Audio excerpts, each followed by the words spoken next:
Ada sebuah cerita di mana pada zaman Rasulullah SAW, sebagaimana yang kita tahu, Rasulullah adalah satu peribadi yang wajib, kita kata wajib mencontohi segala apa yang didatangkan oleh junjungan Nabi besar kita Muhammad SAW.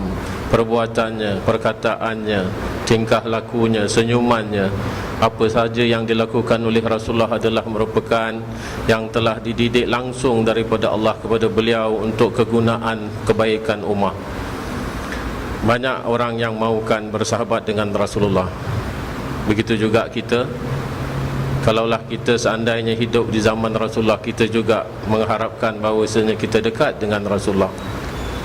Tidak kira sama ada laki-laki ataupun wanita, Rasulullah senantiasa menghubungkan silah ataupun menghubungkan silaturahim kepada saudara-saudaranya.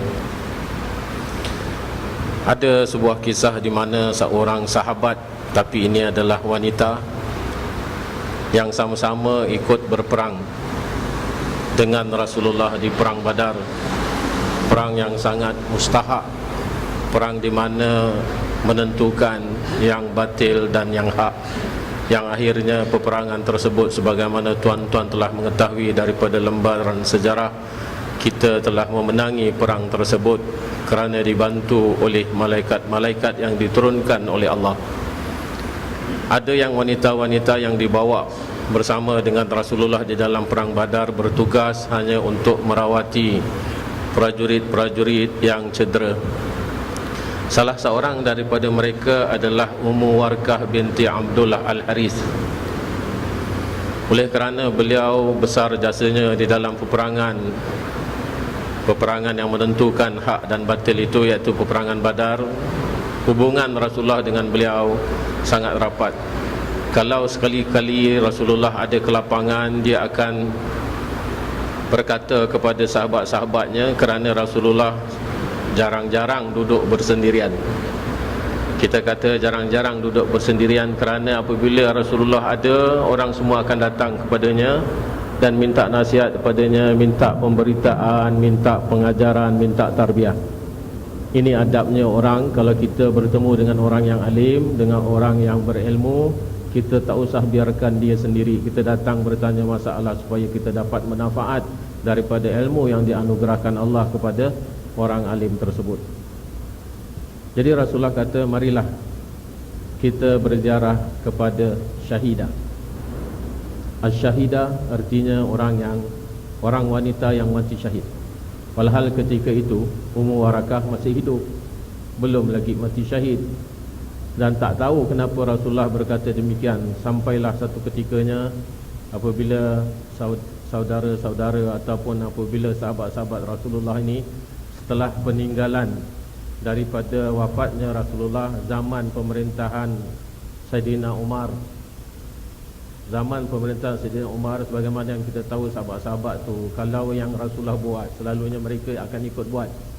Kalau Rasulullah masa hayatnya berziarah kepada Ummu Warqah, maka sahabat-sahabatnya juga akan berziarah kepadanya. Satu ketika Saidina Umar duduk dengan sahabat-sahabat yang lain, teringatkan tentang apa yang dikerjakan oleh Rasulullah yang senantiasa seringkali berziarah kepada Ummu Warqah, dan Rasulullah selalu sebut asy-syahidah, asy-syahidah, iaitu wanita yang mati syahid. Walhal sampai ketikanya zaman Saidina Umar pun dia masih hidup lagi. Jadi kata Saidina Umar, apa maksud Rasulullah cakap macam tu? Tiba-tiba dia teringatkan Ummu Warqah. Dia kata, sudah lama aku tak nampak Ummu Warqah, dah lama tak dengar suaranya, kerana Ummu Warqah ni suka baca Quran dan dia mengajar daripada kalangan klan dia. Kemudian tu dia menjadi imam di antara wanita-wanita sebagaimana yang pernah diperintahkan oleh Rasulullah kepada beliau. Jadi apabila lama tak nampak, Saidina Umar kata, marilah kita pergi ziarah ke rumahnya. Entah dia sakit atau tidak. Ini sepatutnya yang kita ikut sampai sekarang ini, sepatutnya kita ikut, iaitu apabila ada ahli masjid, kita tengok lama tak ada, lama tak datang, kita kan tanya pada diri kita, mana pergi orang ni? Dia sakitkah? Kalau sakit kita ziarah. Kalau kita dengar dia dapat kesusahan, kita cari tahulah apa maksud dia, kenapa dia meninggalkan masjid ni, apa sebab dia, kalau boleh kita bertemu dengan dia. Ini yang sepatutnya kita kerjakan sebagai saudara sesama Islam, saudara mukmin. Tapi jarang perkara tersebut akan kita kerjakan.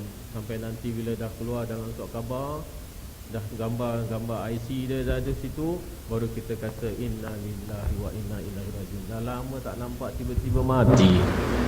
Macam tu kadang-kadang kita punya kelakuan sekarang ini, kita punya gaya hidup kita tak sama dengan apa yang Rasulullah tunjuk dan sahabat-sahabat tunjuk.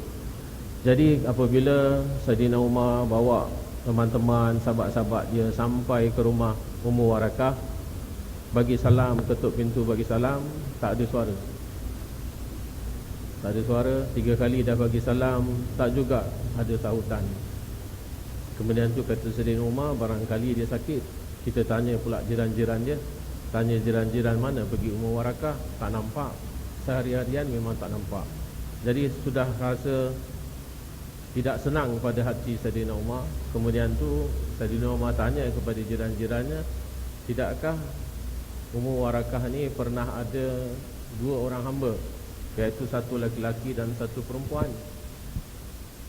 Kemudian daripada apa yang diberi informasi, jiran-jirannya itu mengatakan 2 orang hamba itu telah dimerdekakan oleh Ummu Warakah.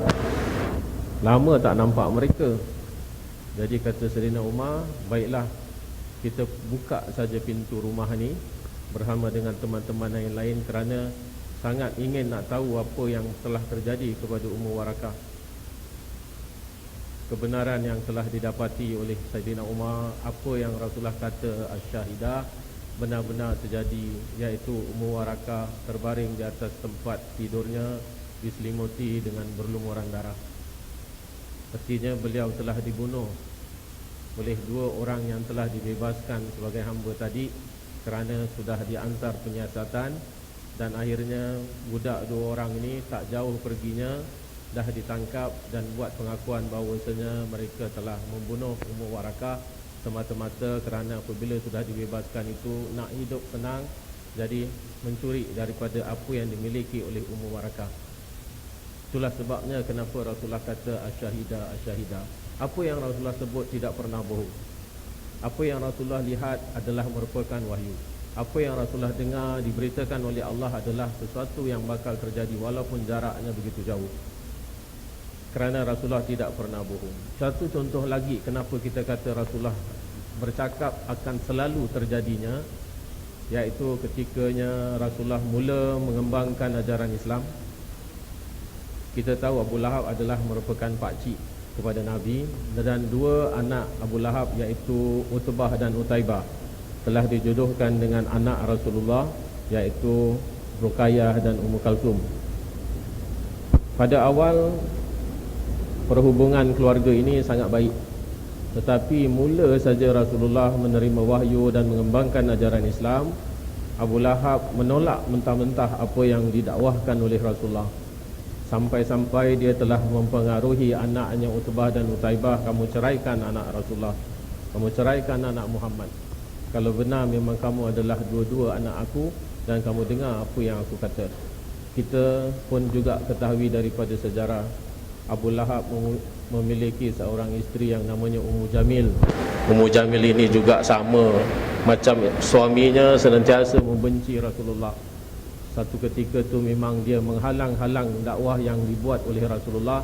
Sampai di mana Rasulullah jalan, dia taburkan batang-batang dan ranting-ranting yang berduri dan ditutupi dengan pasir, mengharapkan Rasulullah akan tercedera apabila melaluinya.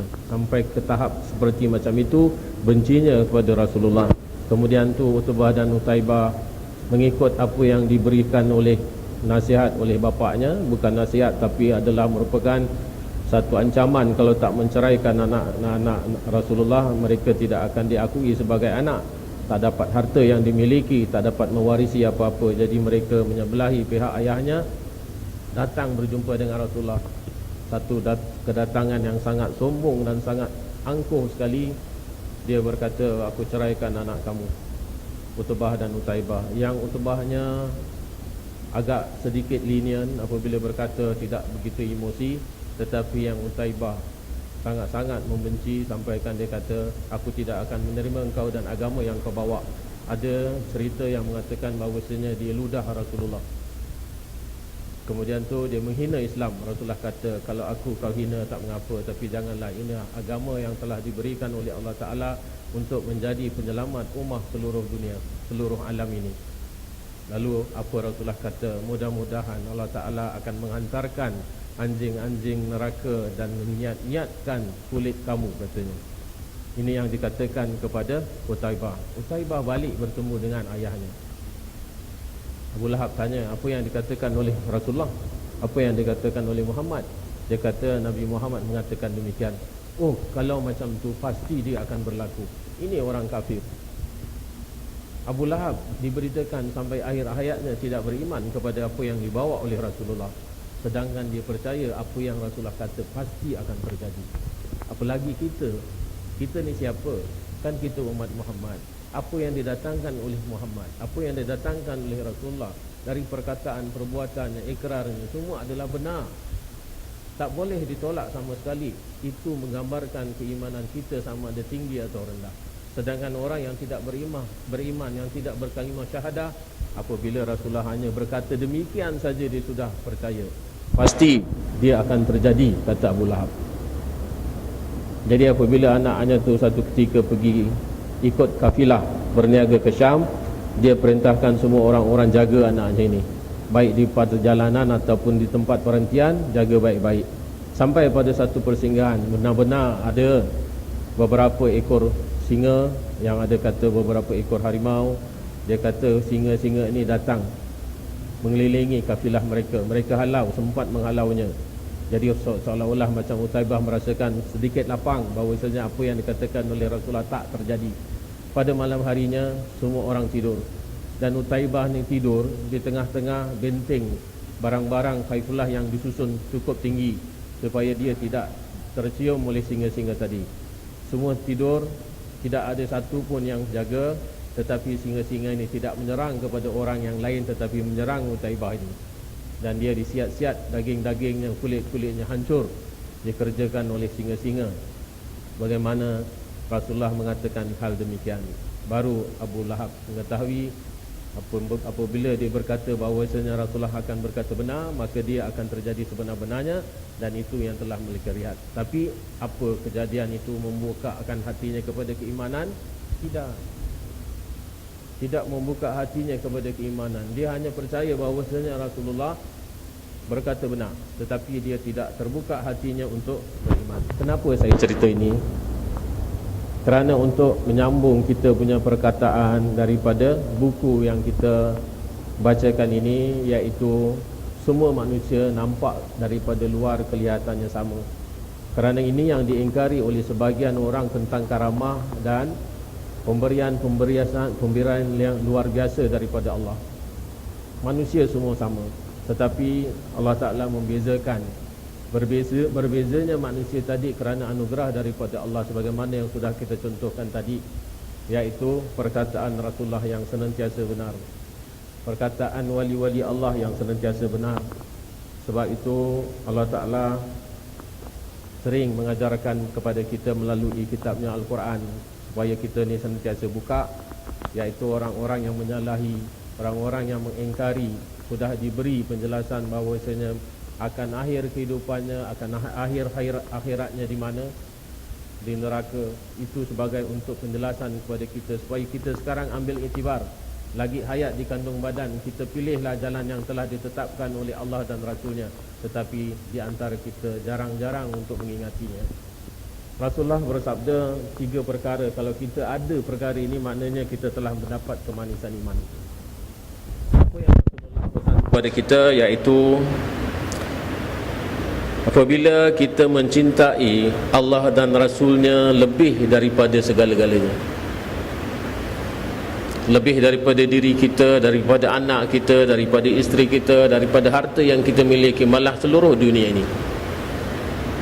Macam mana untuk kita mengatakan bahawasanya kita cinta kepada Allah dan Rasulnya lebih daripada diri kita, lebih daripada segala-gala yang kita miliki? kita belum lagi dapat membuktikan yang kita cinta kepada Allah. Sebabnya, lihat saja apabila datang bulan Ramadan, kita tak diberi izin oleh Allah Ta'ala kerana menjalani ibadah puasa siang hari. Berapa banyak orang yang kemarahannya meluap-luap pada siang hari Ramadan. Pada hari-hari lain dia cukup tenang, tetapi bila sampai hari Ramadan, alasannya ujian Ramadan katanya. Ujian Ramadan, orang selalu marah. The hungry man, the angry man, the hungry man, sama macam itulah. Kenapa? Kerana kita tak cinta Allah. Belum lagi di dalam apa yang disalurkan oleh Allah Ta'ala untuk memerintahkan kita melakukannya, kita terima dengan sebulat keimanan. Belum lagi itu kepada Allah yang menjadikan, yang menciptakan kita, apalagi kepada Rasulullah.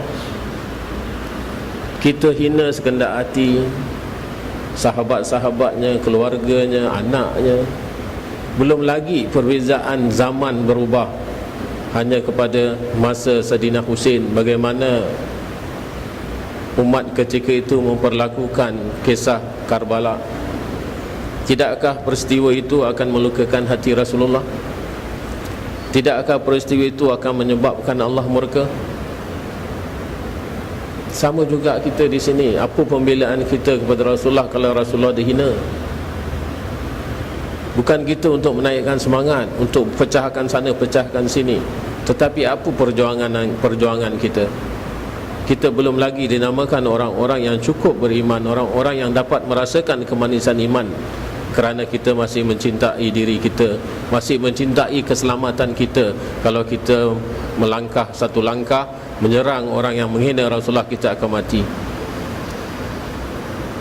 Ini yang kita lakukan sekarang ini.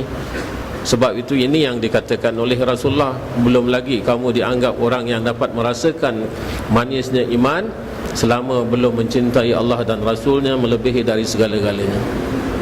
Kemudian itu perkara yang kedua, iaitu kamu mencintai seseorang semata-mata kerana Allah, dan kamu membenci seseorang semata-mata kerana Allah. Ini pun kita tak buat. Sebabnya, kalau orang tu baik dengan kita, hari-hari belikan sarapan, hari-hari bawakan kita punya barang, sogok kita, teman belanja kita, dia salah, kita tutup mata. Tapi kalau orang tu tak baik dengan kita, orang tu tak pernah belanja kita, orang tu tak pernah muka senyum dengan kita, macam mana waimah baik sekalipun, kita kata dia tak baik. Ini yang diharapkan daripada pengajaran hadis ini, semata-mata kerana Allah. Kalau benar-benar dia salah, walaupun dia baik dengan kita, itulah tanggungjawab kita untuk memberitahu teman baik kita yang kamu lakukan adalah salah. Dan kalau kita nak benci seseorang pun, memang kerana dia melanggar apa yang telah Allah Ta'ala perintahkan. Kita tak suka dia kerana dia tidak menurut apa yang diperintahkan oleh Allah Ta'ala, dan kita tegur atas dasar kerana dia tidak mengikut apa yang diperintahkan oleh Allah.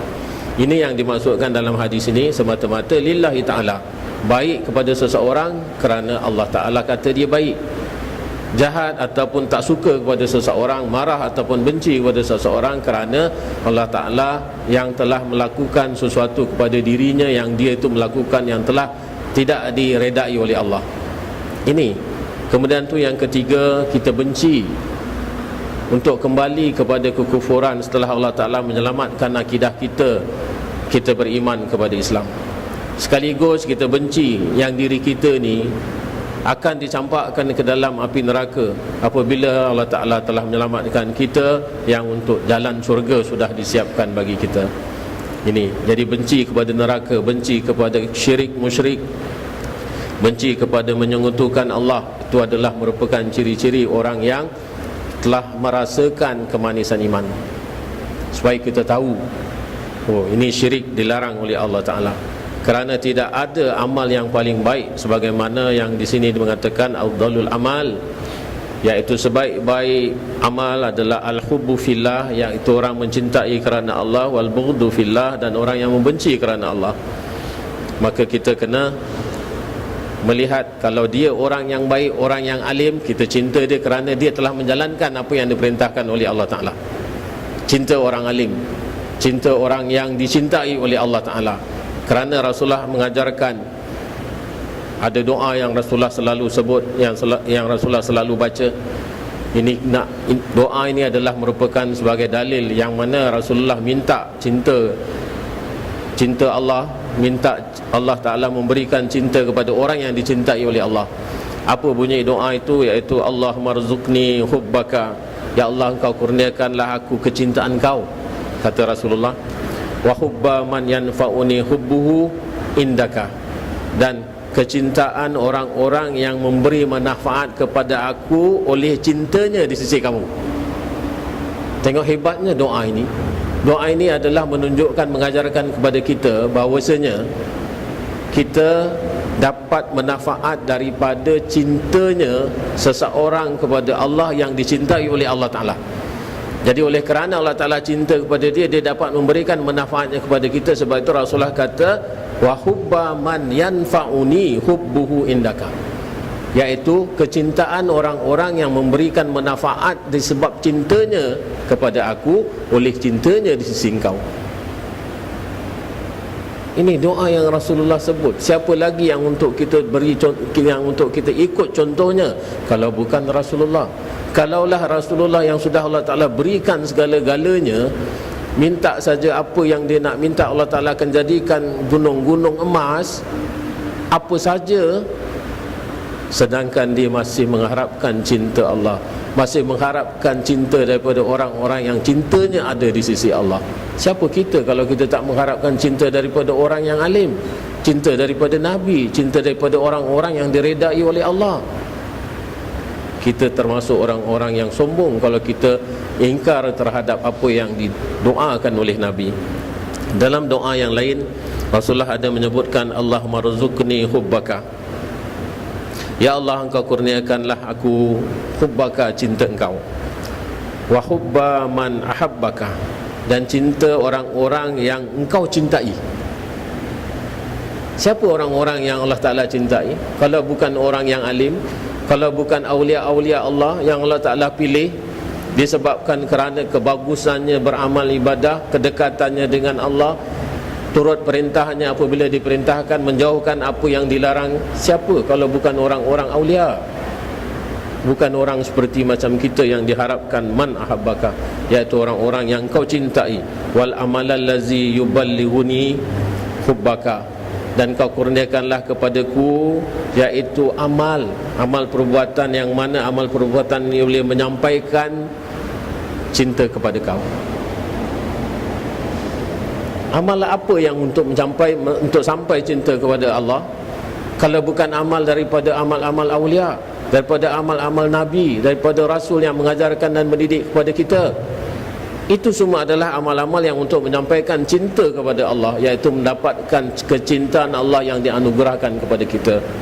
Waja'al hubbaka ahabba ilayya, dan kau jadikanlah kecintaan kepada engkau terlebih aku cintai ilayya, kepada diri aku sendiri, min ahli, dan daripada ahli keluarga aku, wa waladi, dan daripada anak-anak aku, wa minal ma'il barid, dan daripada air yang sejuk. Ini doa Nabi. Sangat hebat sekali doa ini, menandakan bahawasanya kita ini disuruh minta senantiasa supaya dapat kecintaan daripada Allah. Mudah-mudahan kita termasuk daripada apa yang Rasulullah doakan ini, iaitu senantiasa Allah Ta'ala memberikan kita anugerah cinta kepadanya, memberi anugerah amal, di mana amal tadi akan mendekatkan diri kita kepada Allah dan menjadikan kecintaan Allah itu lebih kita cintai daripada diri kita, ahli kita, dan anak-anak kita semua. Mudah-mudahan Allah Ta'ala kabul apa yang telah didoakan oleh Nabi jatuh kepada kita semua. Mudah-mudahan insya-Allah, amin ya rabbal alamin. Bijai sayyidina Muhammadin sallallahu alaihi wasallam. Sya'ulillah ilahul Fatihah.